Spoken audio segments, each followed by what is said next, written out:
Olá, pessoal, tudo bem? Eu sou a Márcia Mafra, sou a gestora aqui do Centro Profissional Ribeirão Shopping e hoje nós estamos para mais um episódio do CPcast. Então, se você não assistiu os outros episódios, dá uma olhadinha que tá incrível. Lá tem todas as histórias dos nossos empresários, o que eles fazem, a especialidade, várias dicas, vale a pena conhecer, tá? E hoje eu trouxe uma pessoa que está marcada na minha história, né? Um empresário de sucesso que vai contar a trajetória de vida dele aqui. Vocês vão se encantar pela história, tá? Então, Flávio Barros, seja bem-vindo. Gratidão e honra por estar aqui comigo. Obrigado, Márcia. Imagina. Muito bom estar aqui com você. Conta um pouco dessa história É também, né? verdade, é verdade. E que história, viu, Flávio? Porque olha, suei para passar por essa história. Agora eu acho tudo fácil. Tá certo, Márcia. Então seja bem-vindo, fica à Obrigado. vontade, conta da sua história, da nossa história até hoje, né? Então Certo. fica à vontade, você está em casa. Obrigado, Márcia. Bom, eu vou me limitar aqui a um período mais curto, né?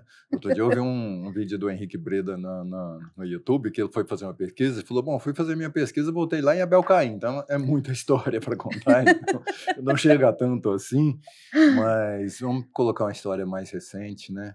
Bom, eu fui sócio, né, e diretor da Concinco S.A., empresa de software de Ribeirão Preto, por 30 anos, né, deu toda a Uau, trajetória da empresa.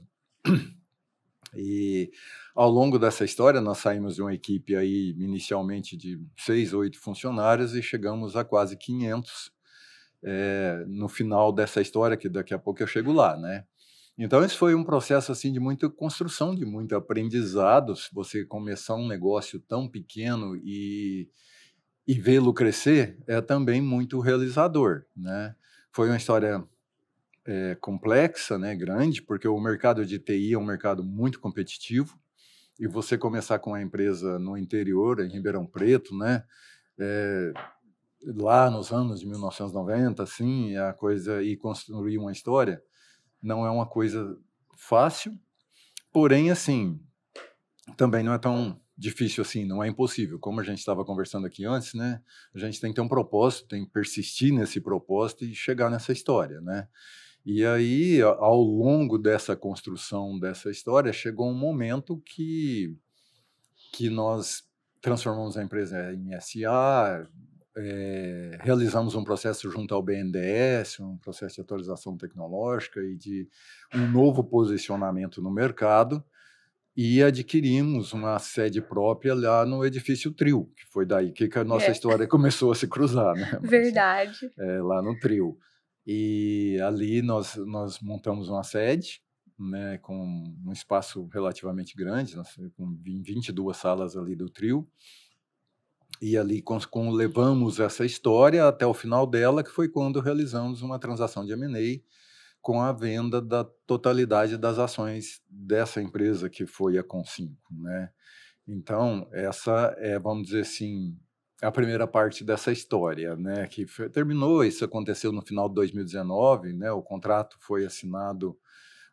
dessa transação foi assinado dia 30 de dezembro de 2019, então foi final mesmo de Final 2019, mesmo. né. E a partir daí a vida vai tomando outros rumos, Ah, né. mas eu acho que eu vou voltar um pouquinho no tempo, Vamos lá, posso? claro.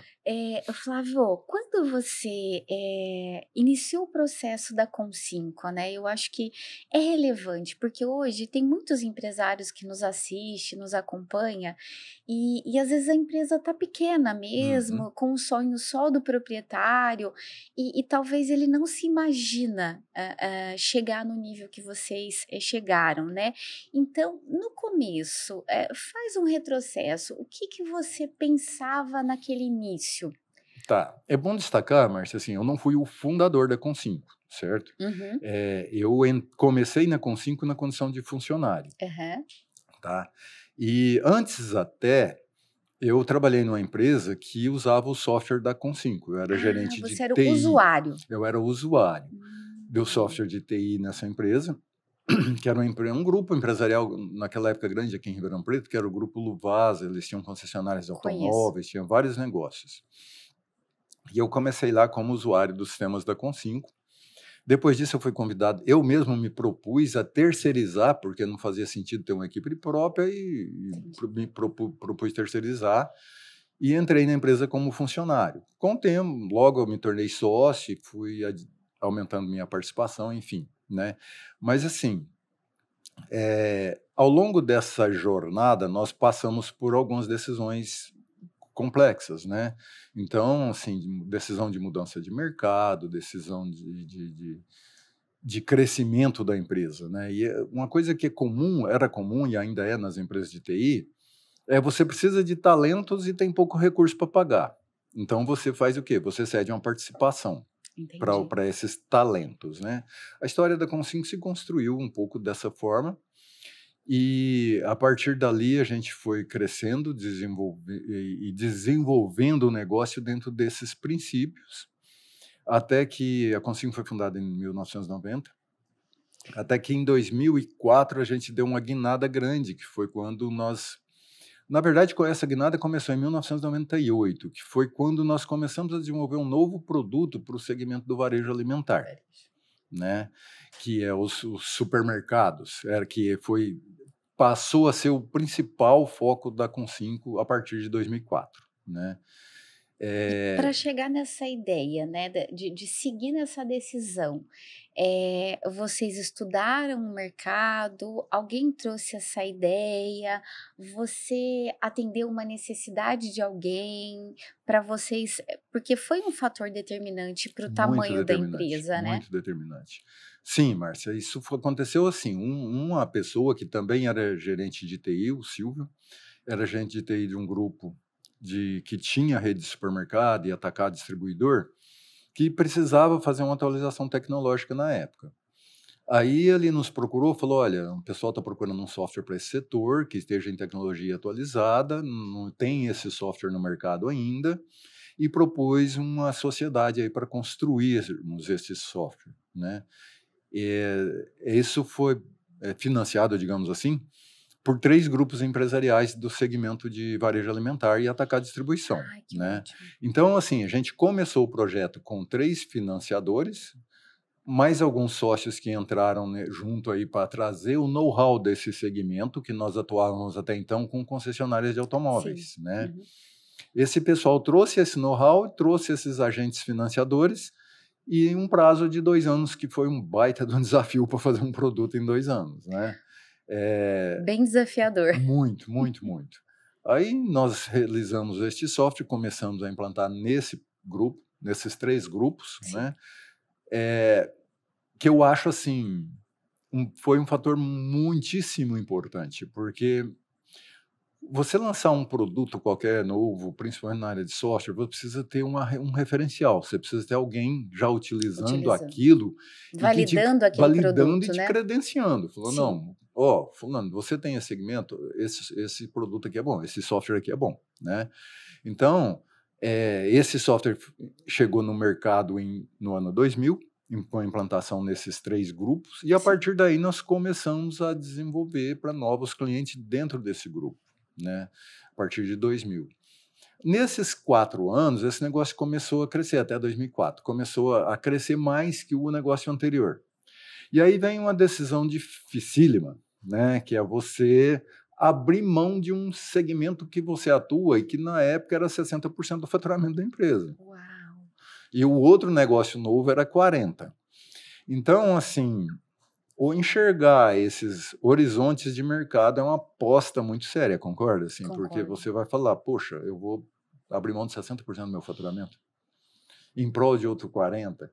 Então foi uma decisão, assim, muito difícil, né, muito pesada, tanto que nesse movimento, uma das pessoas que foram um dos fundadores da Concinco, ele era responsável por um produto de software que mantínhamos na época, e ele optou, falou: "Olha, eu vou ficar com esse produto de software em troca da participação que eu tenho na Concinco, eu retiro esse software", ele ficou com uma participação menor na empresa, de 2%, e criou o negócio dele. Então você vê que, e essa pessoa era fundador da empresa. Entendi.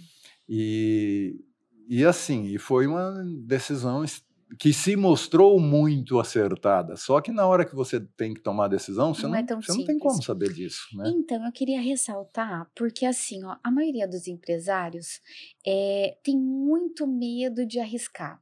E eu acho que o risco ele faz parte de estar vivo. Né? Por quê? Sim. Porque se você for até a esquina, você corre risco de ser assaltado, de ser atropelado. Então, o risco ele permanece no nosso dia a dia. Só que o empresário ele precisa calcular isso melhor, ele precisa Sim. colocar na mesa, né? Então, eu acho que a gente vem de um choque de culturas que as pessoas sempre falavam pra gente: olha, você tem que continuar no que é garantido, você não pode ousar demais. A É, realidade muda, né, Márcia? Então, então. isso é um risco também não continuar no que está. Ficar Ficar também é é um um risco. risco, não se posicionar também é um risco. Uhum. Então, eu sempre sugiro, né, para os nossos clientes que a gente assessora, é necessário se posicionar, só que a partir do momento que você se posiciona, você tem que ir com muita garra. Por quê? Uhum. Porque você não pode voltar mais. É, Concorda? Você estava numa fatia de 40%. Então, num curto espaço de tempo, você teria que, no mínimo, chegar a 70% de sim, movimentação claro. para valer a pena, para que propriamente os clientes poderem validar melhor esse Uhum. novo Sim, segmento, né?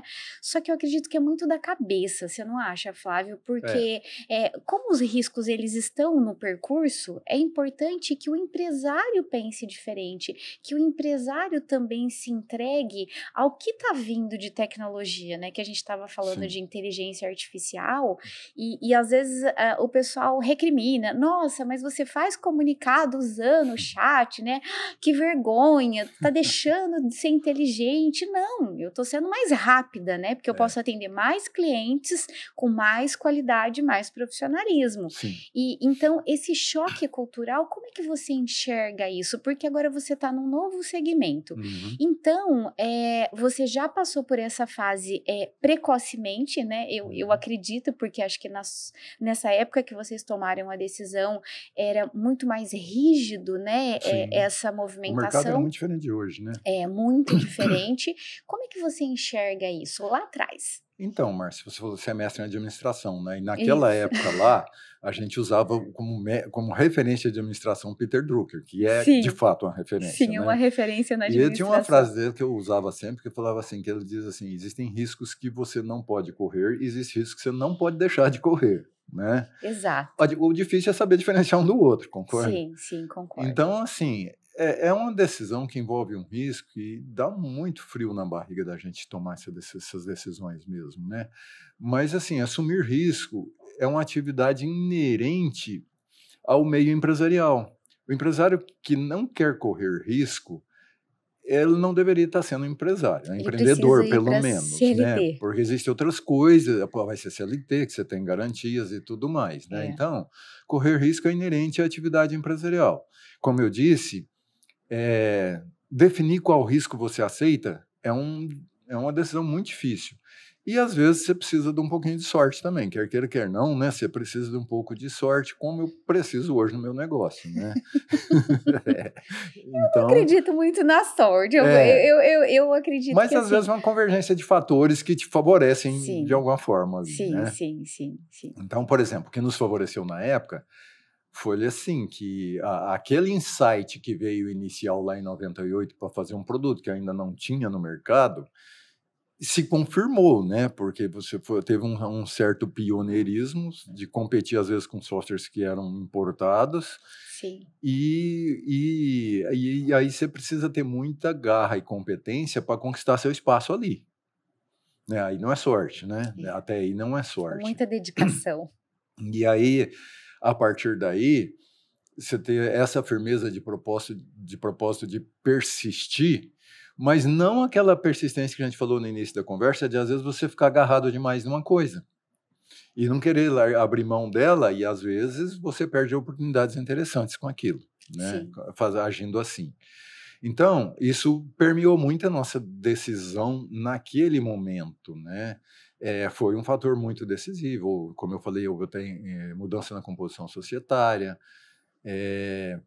mas, assim, foi um risco assumido e que deu muito certo e que fez toda a diferença, no nosso futuro. No nosso futuro, que eu digo, é de todos os sócios quando chegamos lá nesse momento final da transação de M&A, né? Então, as coisas se mostram assim. E a busca incessante por um novo aprendizado, por uma nova metodologia. Por exemplo, nós buscamos certificação em PSBR, que era tipo uma ISO 9000 para software, quando ninguém fazia isso.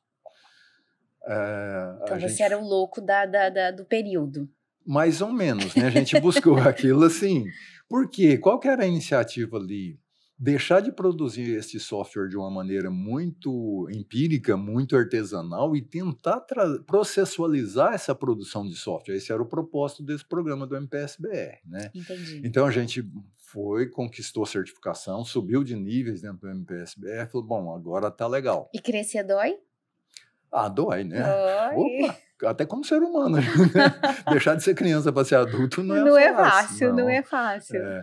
Então, isso dói, mas assim, a gente precisa saber o que a gente quer, onde a gente quer chegar. Ô Flávio, eu costumo dizer muito para as pessoas que nos acompanham que eu parto do princípio seguinte: se eu quero crescer, eu preciso ter mentores, eu preciso ter pessoas que são especialistas e que têm sucesso naquele segmento, né?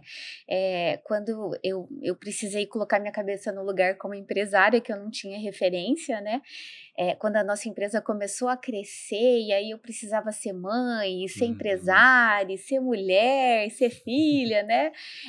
A minha cabeça meio que deu uma balançada, né? O que será que vale a pena, né? E aí eu fui buscar o Roberto Chiniachik, né? Que é a celebridade em mente humana, então o psiquiatra mais renomado. E quando eu fui investir na mentoria com ele, tudo, o pessoal, mas para que São Paulo? Para que uma pessoa com uma bagagem tão alta assim, né? E hoje eu volto para todo mundo e falo que eu investiria o dobro, Sem se fosse dúvida. necessário. Por quê? Porque buscar especialidades, né, pessoas que têm já essa bagagem, pode diminuir o seu risco, né, que eu acho que é aí que tem a ver com a Perfeito, sorte, né, perfeito. então não é que hoje eu consigo me posicionar com sorte, é que eu fui buscar a melhor referência no assunto, né, que inteligência emocional para o meu segmento ele é muito importante, e a partir desse momento eu comecei a me relacionar com pessoas melhores ou iguais a ele, que me abriram a mente, que me projetaram melhor, que me fizeram enxergar outros cenários. Certo. Então, eu acho que todo mundo precisa entender que para você talvez também ficar especialista nesse assunto, você teve que pagar a certificação, você teve que ter essa dor no momento, né? Com esse propósito muito bem claro. Por quê? Porque senão você poderia desviar do caminho, né? Porque com certeza veio pedras nesse período, com certeza veio tentações, porque acaba vindo tentações, né? Então, os concorrentes maiores que você tentam te derrubar por um lado, os menores tentam te derrubar por outro lado. Ai, meu Deus do céu, nem fala isso, E Flávio, às vezes nem o menor fala. é pior do que o maior, O né? menor faz mais Faz barulho. mais Ai, meu barulho, Deus. joga com outras regras. Verdade, verdade. E isso, o empresário, ele tem que estar isso muito claro. Tem que estar. Aí, Márcia, muito dentro disso que você falou, né? Em 2008, eu procurei a Mark Strat aqui de Ribeirão Preto para fazer o primeiro planejamento estratégico da empresa. O Marcos vai adorar ouvir isso. Nunca tinha feito. Pois é, ele deu o primeiro insight, criou uma estrutura de governança, foi aí em 2010, com base nesse trabalho, em 2010 eu me tornei o CEO da empresa. Sim. Né? E a partir daí, sempre nessa linha que você comentou, eu procurei a Fundação Dom Cabral de Belo Horizonte, uma das melhores escolas de negócio do mundo, inclusive. Né? Correto. E contratei um programa deles chamado PAEX, Parceiros para a Excelência, e mantive por 5 anos esse programa com a Fundação Dom Cabral. Então, aí entra nisso que você falou, de network com outras empresas. Alguns eventos eram lá na sede da Fundação, que fica lá em Belo Horizonte, outros eventos eram grupos regionais, que aí você vai conversando com outros empresários, vai sabendo um pouco também que, assim, que no fundo a gente tem as dores muito parecidas, não é? Né? Só o então, tamanho é diferente, né? Mas as dores são as mesmas. Então, assim, essa troca é muito boa. Você internalizar conhecimentos que já estão prontos no mercado e que você consegue trazê-los para você de uma maneira muito mais rápida do que se você fosse construir esse conhecimento, né, dentro da empresa, que poderia demorar muito mais, é muito positivo. E com isso eu investi muito em formação de lideranças, né, porque uma empresa crescendo a uma taxa acima de 30% ao ano, e uma empresa que, como o TI, que é intensiva em mão de obra, a gente Imagino. precisa ter muita gente para produzir software, para dar suporte no software, para implantar o software. Então, formação de liderança é desafio, marketing é desafio, gestão financeira é desafio, né? Planejamento estratégico constante é É desafio, desafio. né? E então, ao longo de 5 anos, a gente trabalhou com a fundação dentro desse processo. E após esses 5 anos, aí eu contratei uma consultoria que o profissional vinha dos Estados Unidos para dar consultoria em produção de software, né? Então fui buscar lá fora. Ele foi professor em Harvard, enfim. Sempre trazendo esse conhecimento para dentro da empresa, disseminando na formação de lideranças, para você dar sustentabilidade para esse crescimento. Porque parece que não, mas crescer desorganiza, Nossa, não nem é? fala. Ele bagunça um pouco aquilo que está É. mais ou menos estabilizado Eu, ali. eu costumo dizer, Flávio, que é assim, ó, quando você tem uma carteira de clientes que você consegue dar conta sozinho e fazer por eles, essa é a primeira fase empresarial e você fica tranquila que essa é a melhor fase, É a porque está melhor. na sua É, gestão, você é. é responsável. Uhum. A partir do momento que você começa a ter clientes que você não consegue acompanhar mais de perto e que os seus valores, a Você precisa de sua outra pessoa para filosofia acompanhar lá. precisa replicar, Perfeito. E como é nossa. que você transmite esses valores e essa filosofia para essas pessoas que estão lá ainda em contato com o Representando cliente, te você. representando É lá, muito né? difícil, é muito difícil. Investimento em RH é fundamental, por isso nós entramos também no programa do Great Place to Work, né? Ah, sim. Que para formar, para avaliar, para, enfim, para fazer isso que você está falando. Como é que o gerente que está lá, o coordenador, o consultor que está lá dentro do cliente, como é que ele está representando a minha empresa? Será que é da mesma forma que o comercial foi lá e fez a venda, né? Será que ele está fazendo essa entrega que o comercial prometeu da forma É, correta? Né? E do precisa outro lado também você checar. segura um pouquinho o comercial para não prometer demais, mas por outro lado também, né, o comercial tem que trabalhar mais livre, É, enfim. Então, assim, são muitos desafios, né? E é. você precisa se diferenciar nesse meio, né? Você não pode ser igual a todo mundo, porque senão, por que vão te escolher? Não Tem é? razão. Então, trabalhar nisso é extremamente importante e, ao mesmo tempo, desafiador. Perfeito. Então quer dizer que o meio até o resultado final valeu super a pena. Valeu, valeu. E, assim, essa disposição desse investimento, que nem sempre você vê o retorno tão rápido. É. Por exemplo, um programa com a Fundação Dom Cabral não é um programa barato. Você não contrata um programa de uma das melhores escolas de negócio do mundo muito barato. Então, muitas vezes o empresário prefere investir mais no marketing, no comercial para abrir novos clientes. Não está errado, está correto também, mas você precisa pensar de uma maneira mais abrangente, né? Então, preparar minha estrutura para isso que vem de novas demandas, de novos clientes e novo crescimento. Então, você investir isso é como você investir em infraestrutura, né? Se a gente acompanhar com a política, não é qualquer político que gosta de investir em infraestrutura, gosta de investir em coisas que aparecem mais, É. né? Na empresa é um pouco disso, então você precisa formar suas bases, né? Formar essa infraestrutura para dar sustentabilidade para o seu crescimento. E nem sempre o cliente final ou o cliente interno consegue enxergar esse sacrifício, né, O Flávio? cliente final, o cliente interno, às vezes o próprio acionista, sócio da empresa, né, que às vezes acha que você está colocando dinheiro no lugar errado. É.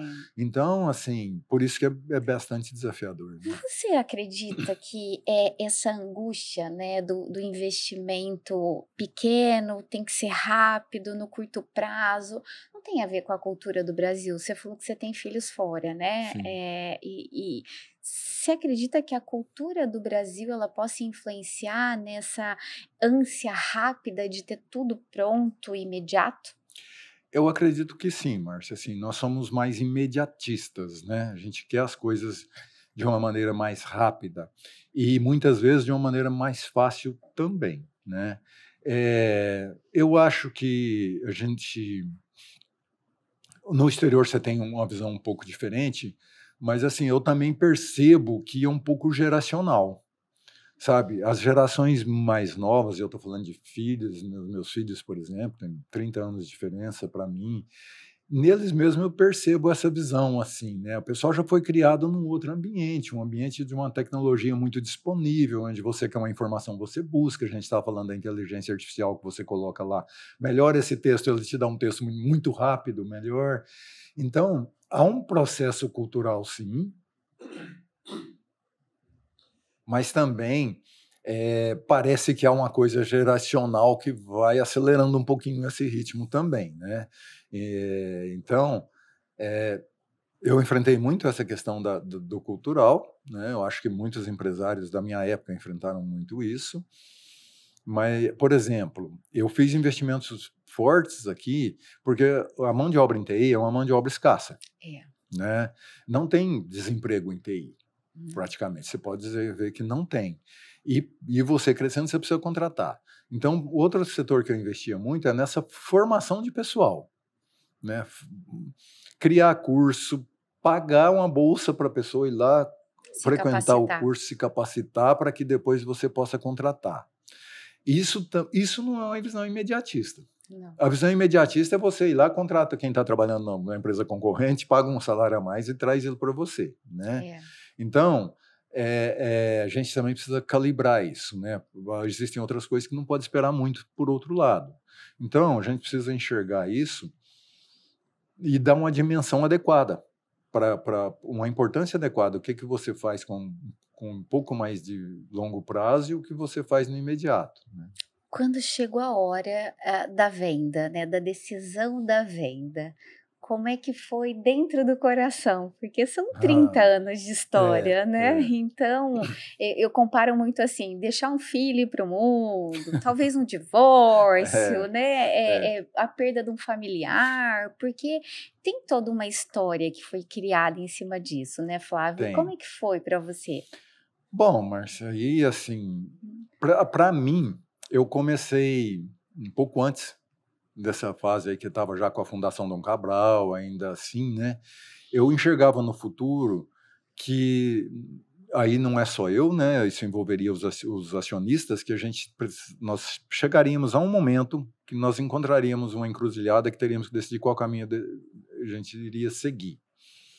Nenhum desses caminhos eram muito fáceis, e porque uma terceira alternativa seria pior ainda, que é, bom, enfim, vamos falar dos caminhos primeiro.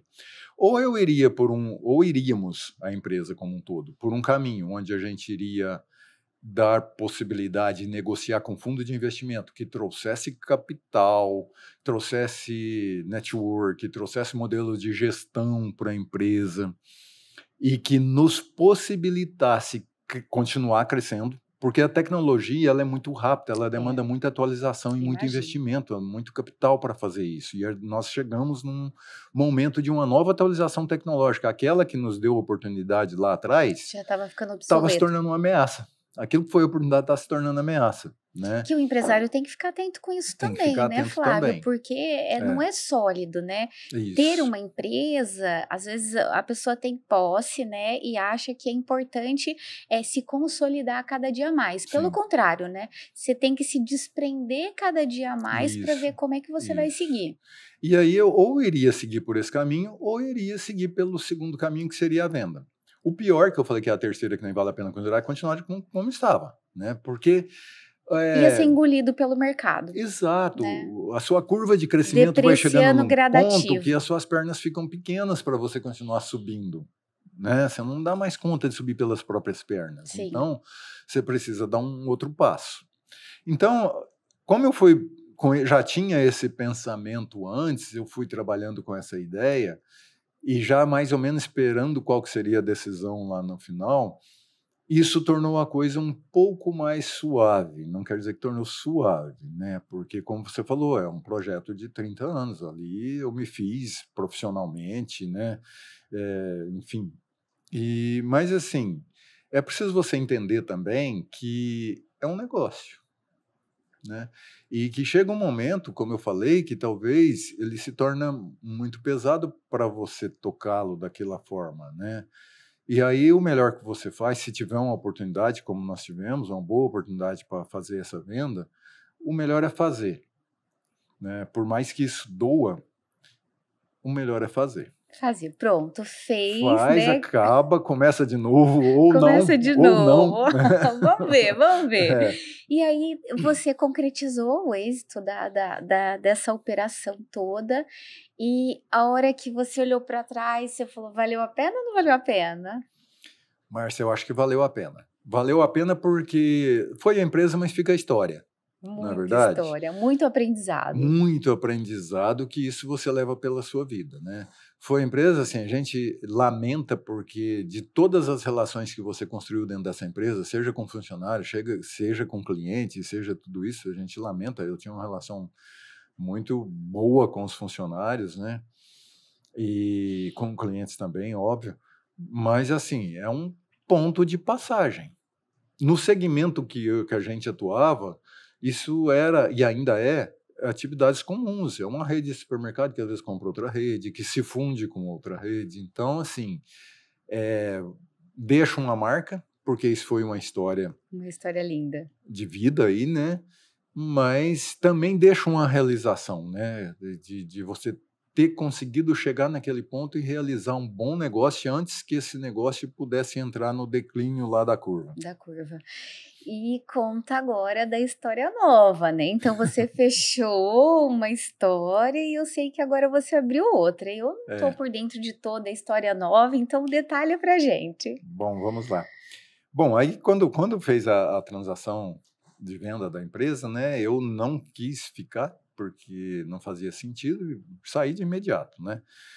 Aí primeiro eu comecei um outro negócio, que é no setor imobiliário, de construir construções de alto padrão para comercialização, né. Iniciei esse projeto junto com meu filho, mais para ele tocar. E ainda existe esse negócio, mas hoje aí depois veio uma outra situação, que aí foi uma oportunidade não, meus filhos começaram a falar disso, e isso de certa forma está ligado à minha origem, que meu pai era do campo, né? Meu pai era do campo, ela era pecuarista. Ah, que legal. E Minha aí, família veio de usina, de né? açúcar e álcool. Então, e aí surgiu aí, os meus filhos começaram a falar, pai, por que que você não vê uma fazenda? Por que que você não vê um negócio assim, tal, tal, tal? E eu falei, aí eu saí para olhar o mercado, o que que Vamos olhar tinha. para as raízes. Vamos olhar, né? E isso culminou com a aquisição, né? Uma aquisição de uma área para, para exploração agrícola, né? Eu não, o meu pai era de pecuária, mas eu sou de agricultura, né? Hoje eu virei produtor rural, Olha, né? Eh, a gente produz soja na safra, né? uhum. E quando o preço favorece, a gente produz milho, né, como segunda safra. Mas é um negócio novo, é um negócio que está com 2 anos que eu comecei só, né? Então aí eu ainda Tá estou numa aprendendo fase de de novo. desbravar, né? De começar tudo de novo, aprender muita coisa. E é muito diferente do que eu tinha antes. E você não caiu em tentação de pensar na tecnologia, porque ela está em alta, né? Tá, E tá. você Mas aí, conseguiu sabe, aí eu acho que eu sofreria mais, sabe, Márcia? Porque, é, assim, comparar um outro negócio de tecnologia com o que eu tinha, eu acho que essa comparação ia vir na minha mente o tempo inteiro, sabe? E aí eu não queria não ia passar ser por isso. saudável. Não seria saudável. Então, eu falei, não, vou mudar totalmente de segmento, vou trazer meu filho junto comigo nesse novo negócio, né? É um negócio extremamente desafiador, sabe, porque você depende de coisas totalmente incontroláveis. Incontroláveis. Não tem controle nenhum, né. Por exemplo, o clima é uma delas, É, né. imagino. Esse tipo de produto é commodity internacional, então depende de como está a safra nos Estados Unidos, como está a safra na Hoje tem Argentina. alta, tô sabendo que tem alta. Deu uma reagida, né. Então, assim, esse é o novo negócio, né, essa área fica no Tocantins. E a gente está agora preparando para o plantio da Eu soja. atendo uma construtora em Palmas. Ah, é? Você Olha que conhece legal. Palmas? Ainda não, mas eu prometi para esse cliente que em breve eu vou. Ele É. investe em Tambaú, né? Eu Uhum. cuido das operações dele em Tambaú, mas ele mora em Palmas. Ele disse: Márcia, vem para cá que tem muita Tem oportunidade. mesmo, viu, Márcia?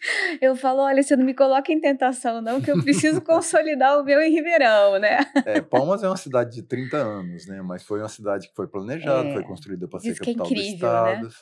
É uma cidade bacana, bem organizada, quente, muito quente, né? Você acha Ribeirão quente, Palmas é um pouquinho Lá é pior. tranquilo. É, mas assim, é uma cidade em crescimento, porque é uma cidade de 30 anos, né? Está em pleno desenvolvimento e crescimento, então tem muita oportunidade por lá. Ai, que Legal. delícia. E quando você fala de empreender nesse novo segmento, o que te vem à mente? Que sentimento vem? Bom, aí vem assim, né? Vem um sentimento que é um pouco de volta à origem mesmo, né? Numa outra atividade de negócio, mas não deixa de ser você explorar a terra, né? Um dos meus filhos fala assim que quem é do agro geralmente é mais conservador. E por que ele é mais conservador? Porque literalmente ele não tem um pé na terra, né? Ele espera. É ali. Então, assim, ele vê a produção, a semente se tornar, nascer, crescer, produzir, multiplicar em muitas outras sementes, né? Sim, Outros grãos, na sim, verdade, né? E você colher aquilo é um processo bem diferente, né? É um processo muito mais automatizado hoje. Por exemplo, a produção de software, como eu falei, é muito intensivo em mão de obra, né? O agro, você precisa ser tendo bons equipamentos, você não precisa de tanta gente para operar, né? hoje tem várias tecnologias, né, Tem, drone, tem, que tem. faz a varredura. Que pode fazer, por exemplo, uma pulverização, né? Pode, enfim, a tecnologia hoje é bem avançada. Então você vê a a AgriShow aqui, que é uma das maiores feiras do Brasil, o quanto de recurso ela movimenta, né? Porque a tecnologia está sempre se atualizando para o agro. E não é só de equipamento, né? Outro dia um amigo me perguntou quanto de tecnologia ainda cabe num grão de soja? Eu falei, meu amigo, que pergunta difícil. É verdade, eu nunca tinha parado para Eu, pensar não, nisso. eu ainda não olhei para isso não, calma aí, né? Porque o que eu quis dizer aí, né? A tecnologia não é só no equipamento, é na semente. A Lá semente. no passado a gente produzia 25, 30 sacos de soja por hectare. Hoje a gente produz 60, 70, até 100 sacos de soja por hectare. Então, esse passo foi extremamente importante para o chamada segurança alimentar para o mundo, né? O mundo tem uma população em crescimento aí de 7 bilhões de pessoas que precisam comer. Sim, É o básico, né? É o básico da necessidade humana. O mínimo que você precisa é comer, é, né? Então, isso está muito relacionado com a produção agrícola e pecuária, né? Que sim, fornece alimento para o mundo. E o Brasil hoje fornece alimento para o mundo, para o mundo, literalmente, para o né? Não mundo. só para o Brasil, mas para o É mundo. referência. Então, assim, é um viver, é uma vivência um pouco diferente Esse nesse sentido. acompanhamento dessas áreas, você se sente porque o software, para mim, ele era mais palpável. Você acompanha de perto, você vê as pessoas desenvolvendo, a usabilidade do software, e agora a soja você vê a rentabilidade dela, né, na venda, que depende de outros fatores. E como é que você mapeia, como é que você cuida, como é que você trabalha em cima dessa terra e dos itens que você vai produzir nessa terra? Tá. Em relação aos itens a produzir, é mais simples. É mais simples. Porque você tem, assim, normalmente, você tem uma safra de verão, uma safra de inverno chamada safrinha também. Safra de verão é a safra forte, que é o período de chuvas, né, e tal. E na região onde eu estou, isso é um pouco regional também, a safra de verão é produzido muito a própria soja. Então não há muito o que você pesquisar, você vai ter que, a sua escolha Seguir. geralmente é pela soja. E aí o que você tem é uma situação de planilha de custo, quanto vai me custar essa safra? Entendi. Semente, adubos, insumos defensivos, né? operação de máquina, né? Geralmente a gente faz para a safra principal, que é a safra de verão, você faz isso e vai para as negociações para conseguir fechar dentro da meta, né? Com os fornecedores para fechar dentro da meta, para você tentar alcançar aquela rentabilidade esperada, que ainda vai depender do volume de colheitas. Por exemplo, nesse ano agora que nós estamos vivendo, a Argentina teve uma quebra muito forte na safra dela. Em compensação, o Brasil produziu a mais do que a Argentina perdeu. O mercado se equilibrou de novo, né? Então, você faz toda a sua planilha de cálculo, todo o custeio, faz toda a sua negociação, fala, bacana, comprei bem. Aí o preço começa a se definir à medida que outras regiões vão definindo sua produção, como a gente falou da safra americana, que é uma safra importante, a safra argentina é uma safra importante, e eles não acontecem no mesmo tempo que a nossa. Sim. Né? A safra americana já está avançada, a nossa nem começou a plantar. Então, essas coisas vão compondo, e às vezes lá no momento que você colhe, a situação pode estar muito boa, porque o mercado se comportou de maneira favorável aos preços e você consegue uma rentabilidade melhor, ou todo mundo produziu, aí é a lei da economia, aumenta a oferta e procura. Né? Aumentou muito a oferta, os preços caem, e aí você vai ver as mágicas que você faz. Já para fazer a segunda safra, você olha, você já tem mais ou menos definido como é que está o preço de mercado e tal, como é que está o preço de insumos, e aí é mais fácil você fazer uma análise e tomar a decisão se você vai ou não produzir uma segunda safra. Entendi. Né? Se você tem uma planilha de custo difícil. certinho. A primeira ela é meio que automática, você não tem escolha, você tem que fazer. Entendi. Você tem que fazer. Né? A segunda, aí você já tem que fazer suas análises, você vai compensar. Né? Então, é um pouco diferente. E o desenvolver disso, igual você falou, do software, você está ali, você está vendo as pessoas produzindo. Lá no agro, a gente tem esses ciclos. Né? Por exemplo, agora é um período de entre-safra. O que você faz? Você dá manutenção nas máquinas, você cuida de outros assuntos da organização interna da área ali. Aí, em outubro, começam as chuvas, aí as operações começam a ser nessa concretude. Você tem a operação de plantio. Entendi. Tem que acontecer rápido, né? Às vezes você tem que trabalhar 2 turnos, às vezes até 3 turnos para fazer o plantio, dentro da chamada janela climática, né? Para você aproveitar as chuvas, né? Entendi. Que aconteçam no tempo certo. Aí depois vem todas as operações de cultivo, tratamento, adubação, essas coisas, até chegar na colheita, que é outra operação extremamente importante, né?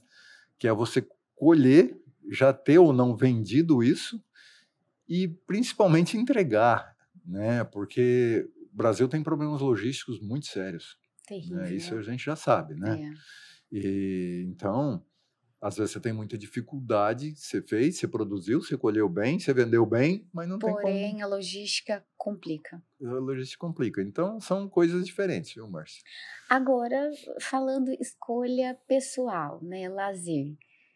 Você teve o ano sabático para refletir, para pensar, para viajar, ou você deixou as coisas se encaixarem?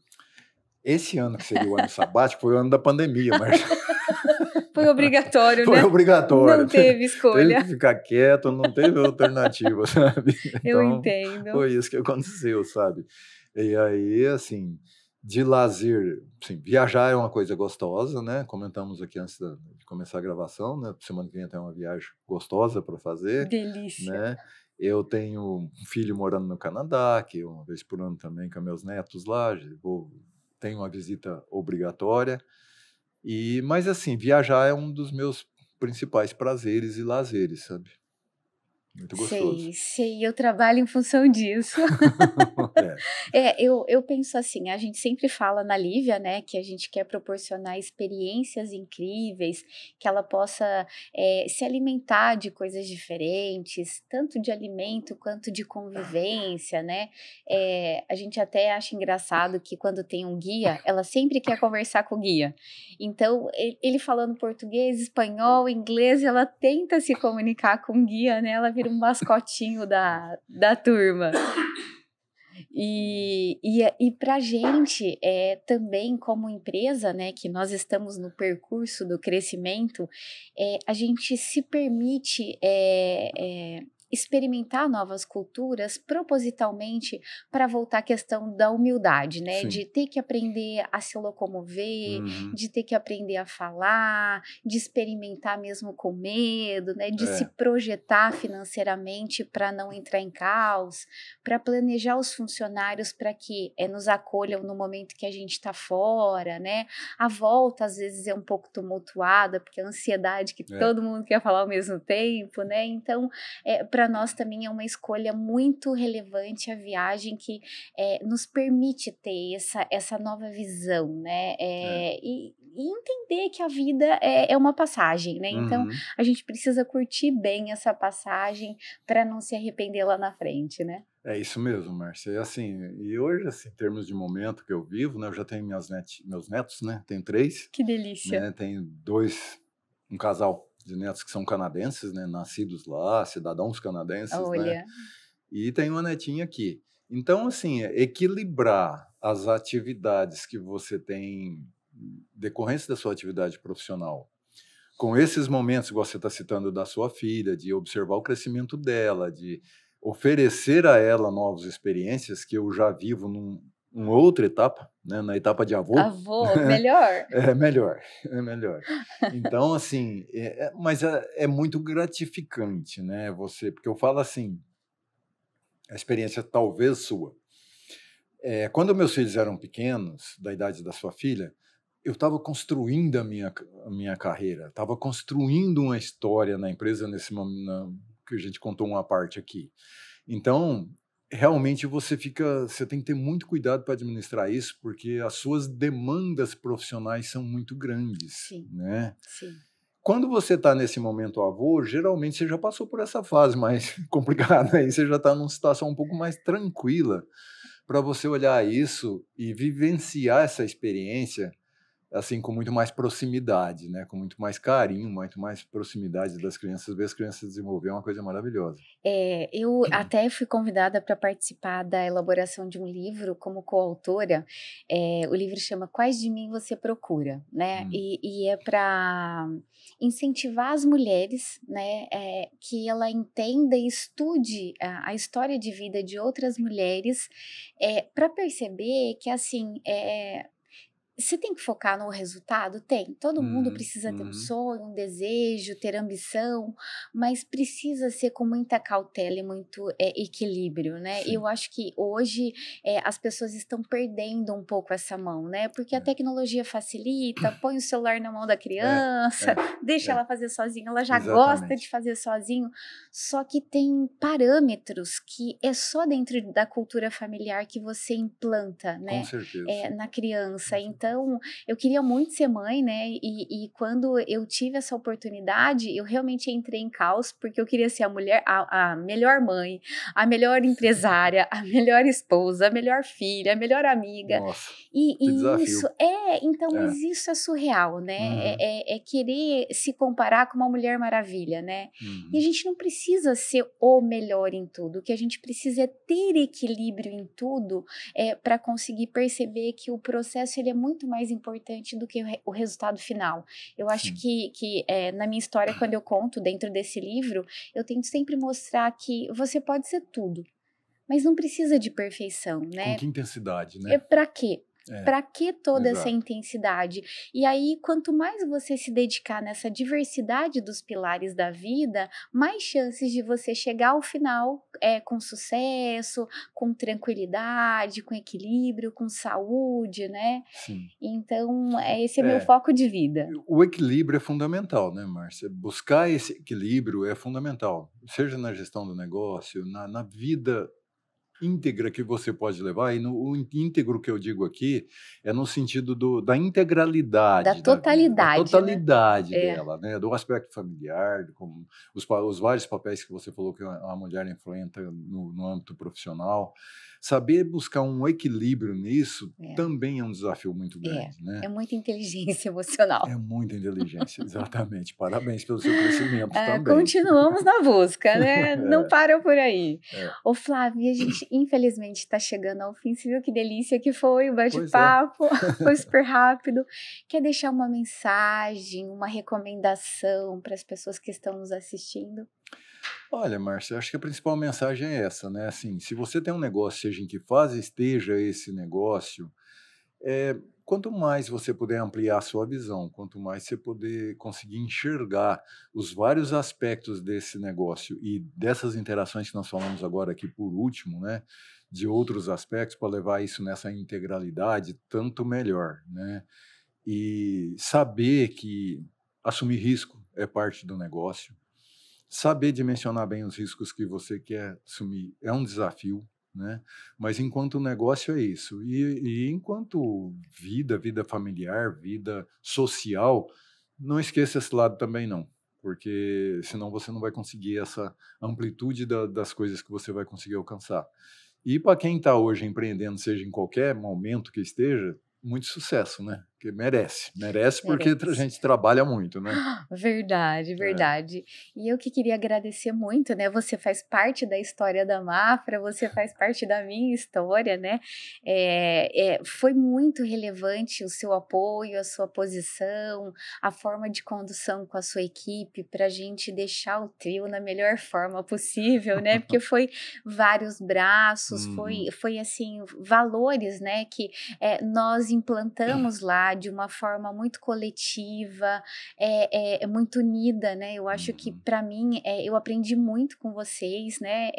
Por trocar experiência, seguir os parâmetros, fazer planilha de acompanhamento com a Verdade. construtora, né? Eu acho que foi muito importante para o meu Legal. crescimento pessoal, então a minha gratidão eterna. Ah, imagina, Marcia, não tenho o que agradecer, assim, eu acho que é um projeto de interesse nosso também, né, e desde que quando você assumiu lá, a gente se colocou à disposição, você lembra, né, no que Sim. pudesse apoiar na gestão, nas decisões, né, tanto como essa agora recentemente, né. 9 anos, Então 9 anos, olha só de então é história. isso, que bom, parabéns para você também por esse sucesso aí que você foi construindo aí na sua história. Ah, obrigada. Olha, pessoal, tá vendo como passou super rápido, né? Esse podcast. O Flávio contou um pouco dessa história de ser empresário, de construir uma história e depois encerrar um ciclo, começar uma nova história. Então, para você que às vezes está em dúvida de recomeçar, olha só, observa bastante as dicas que o Flávio deu.